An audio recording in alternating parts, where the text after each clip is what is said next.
અને બરાબરનો સંભાર ઠરવા દેવાનો. જુઓ, આ ગાજર છે. ખમણી અને કપડા ઉપર કોરું કરી રાખવાનું. ગાજરમાંથી પાણી ના નીકળવું જોઈએ.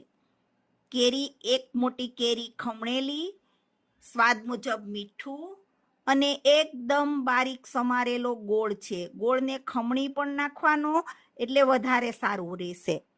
સાવ ઠંડુ થયા પછી આપણે આ તૈયાર કરેલો સંભાર નાખવાનો.